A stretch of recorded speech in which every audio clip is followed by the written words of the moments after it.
Assalamualaikum warahmatullahi wabarakatuh.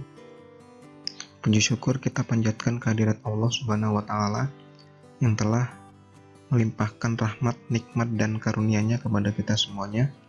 Nikmat sehat, nikmat selamat, sehingga kita dapat berkumpul bersama orang tua, kakak, adik, maupun orang-orang yang kita sayangi.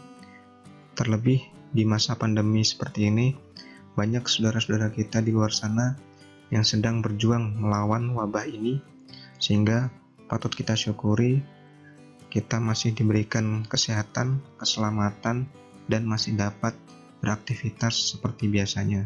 Semoga kita semua senantiasa diberikan kesehatan, keselamatan, dan saudara-saudara kita yang sedang berjuang segera diberikan kesembuhan dan wabah ini dapat berakhir dan kita dapat beraktivitas seperti biasa. Amin ya rabbal alamin. Hari ini sedianya merupakan hari pertama kalian masuk sekolah, namun karena situasi belum memungkinkan, terlebih daerah istimewa Yogyakarta masih dalam status tanggap darurat, sehingga pembelajaran pada tahun ajaran 2020-2021 ini masih dilakukan dalam moda daring. Pada hari ini merupakan hari pertama kita KBM, namun sebelumnya mari kita berdoa sejenak memohon kehadirat Tuhan Yang Maha Kuasa agar apa yang kita lakukan diberikan kemudahan, membawa kebaikan, bermanfaat bagi diri kita dan orang-orang yang menyayangi kita, dan dicatat sebagai amal soleh kita bersama. Berdoa dimulai. Berdoa cukup. Yang pertama, saya sampaikan selamat kepada para siswa yang telah naik kelas ke tingkat yang lebih tinggi. Apapun yang ada, kita patut mensyukurinya, baik yang telah mendapat nilai memuaskan maupun yang sangat memuaskan.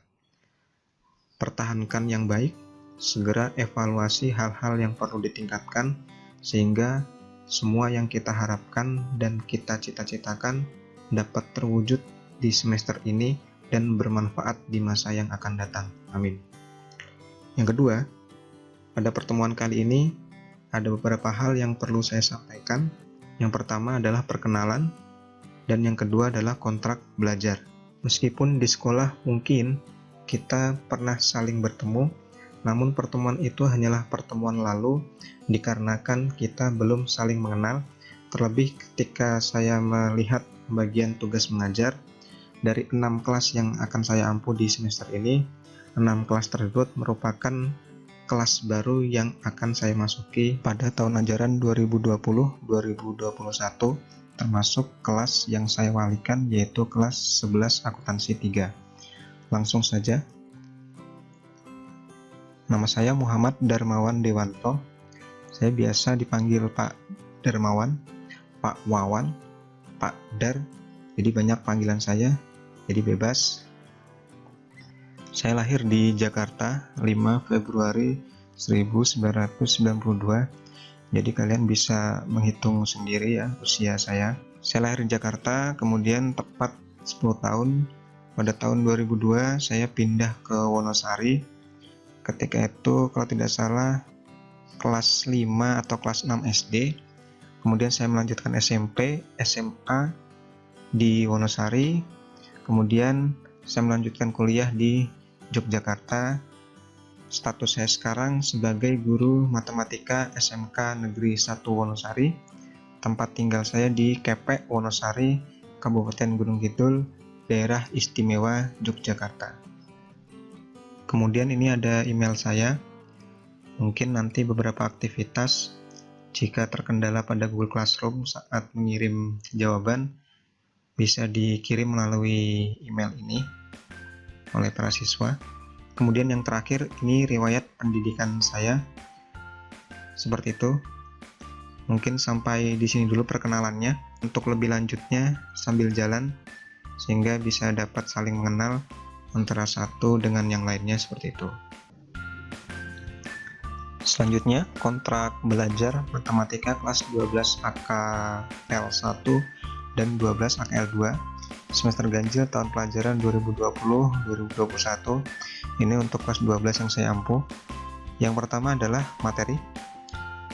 Terdapat 4 pokok bahasan yang telah diputuskan pada saat rapat musyawarah guru mata pelajaran matematika. Jadi ada beberapa KD di semester ganjil ini diputuskan ada 4 pokok bahasan yang akan kita bahas. Yang pertama adalah transformasi geometri. Mungkin kalian yang sudah menyiapkan alat tulis. Transformasi geometri ini kita akan membahas 4 submateri, diantaranya ada translasi, pergeseran. Yang kedua adalah refleksi, yaitu pencerminan. Yang ketiga adalah rotasi, yaitu adalah perputaran. Dan yang terakhir adalah dilatasi atau perbesaran. Jadi ada 4 submateri pada bab transformasi geometri. Yang kedua, di sini ada peluang. Peluang di sini terbagi dari 2 submateri. Yang pertama adalah kaidah pencacahan, sering kita sebut sebagai kombinatorika. Kemudian yang kedua adalah permutasi dan kombinasi. Mungkin nanti sedikit kita ulas sebentar tentang peluang kejadian, karena sudah kalian pelajari waktu itu di jenjang SMP. Jadi hanya sifatnya penyedaran saja. Yang selanjutnya, statistika. Materi ini merupakan materi pokok baik ketika kalian di bangku sekolah maupun di perkuliahan. Statistika di bangku perkuliahan sangat berguna ketika kalian menyusun laporan, menyusun skripsi, ataupun tugas akhir.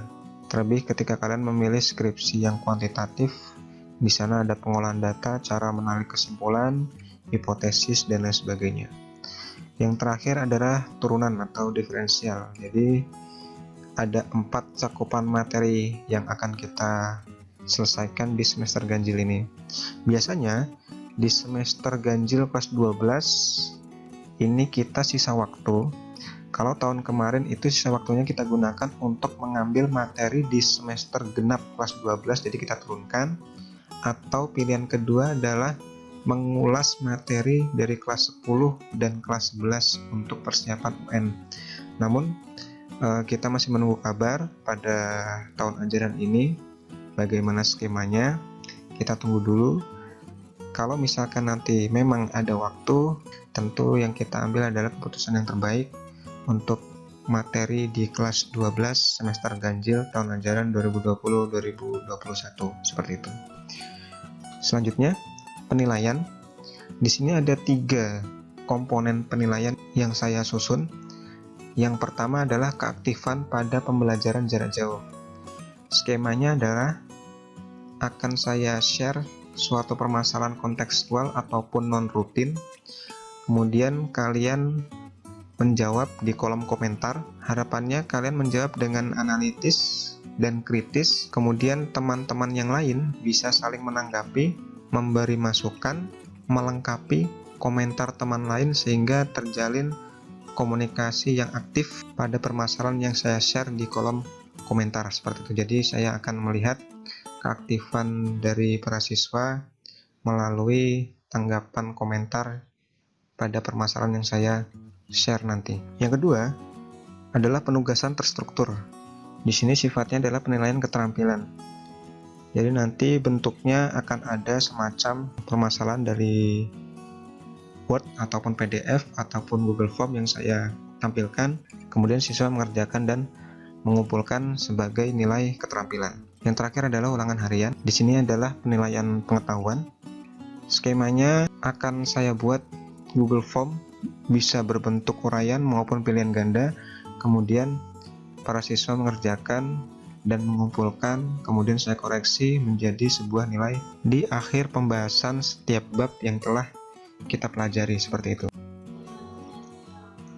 Yang ketiga, kriteria ketuntasan minimal KKM. Di sini kita menetapkan 80 untuk KKM Matematika kelas 12 AKL 1 dan 12 AKL 2 pada tahun ajaran 2020-2021 ini. Cukup menantang, tapi saya yakin kalian mampu melihat pengalaman angkatan-angkatan sebelumnya untuk kelas yang saya ampu. Dengan harapan motivasi belajar para siswa semakin meningkat. Selain itu menjadi bonus nilai bagi para siswa yang ingin ke jenjang selanjutnya, yaitu perguruan tinggi negeri jalur SNMPTN. Namun demikian, konsekuensinya para siswa harus belajar lebih giat untuk mencapai ketuntasan minimal yaitu 80. Namun jika masih ada beberapa yang belum tuntas, di sini saya memberikan kesempatan sebanyak 2 kali untuk remedi. Remedi pertama, remedi kedua. Jika itu sudah tuntas, maka siswa tersebut dapat dikatakan memenuhi kriteria ketuntasan minimal yaitu 80. Seperti itu. Yang selanjutnya adalah sumber belajar. Di sini tim MGMP Matematika SMK Negeri 1 Wonosari telah menyusun modul ajar untuk kelas 12 semester ganjil yang meliputi materi transformasi geometri, peluang, statistika, turunan yang nantinya akan di-share ke grup masing-masing kelas sehingga para siswa dapat terbantukan saat pembelajaran jarak jauh di rumah. Selain itu, terdapat buku pelajaran di perpustakaan. Siswa diperbolehkan untuk meminjam ke sekolah buku-buku di perpustakaan, namun dengan controlling oleh wali kelas. Skemanya mungkin tidak semuanya langsung ke sekolah, bisa bergantian, misalkan 10 orang ke sekolah, kemudian meminjam buku, begitu seterusnya. Tentu buku-buku di perpustakaan tidak mencukupi untuk para siswa yang membutuhkan tambahan sumber belajar. Oleh karena itu ada sumber belajar lain, yaitu sumber belajar mandiri. Para siswa diperbolehkan untuk mencari literatur lain seperti e-book atau sumber belajar di internet. Biasanya para siswa yang sedang dan ingin menyiapkan untuk SBMPTN melalui jalur UTBK sudah ancang-ancang mencari referensi buku, soal-soal.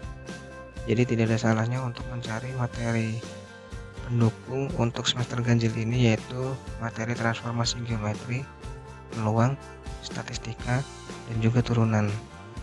Dengan adanya materi tambahan ini, diharapkan proses pembelajaran jarak jauh di rumah dapat terbantukan untuk menambah referensi lain di luar dari modul yang diberikan oleh guru. Seperti itu. Saya kira cukup sampai di sini pertemuan pertama ini. Ada 2 pokok bahasan yang telah saya sampaikan. Yang pertama adalah perkenalan dan yang kedua adalah kontrak belajar. Semoga pembelajaran jarak jauh ini dapat berlangsung dengan lancar dan materi yang tersampaikan dapat diterima dengan baik oleh para siswa. Demikian, apabila ada kesalahan saya mohon maaf. Terima kasih. Saya akhiri. Wassalamualaikum warahmatullahi wabarakatuh.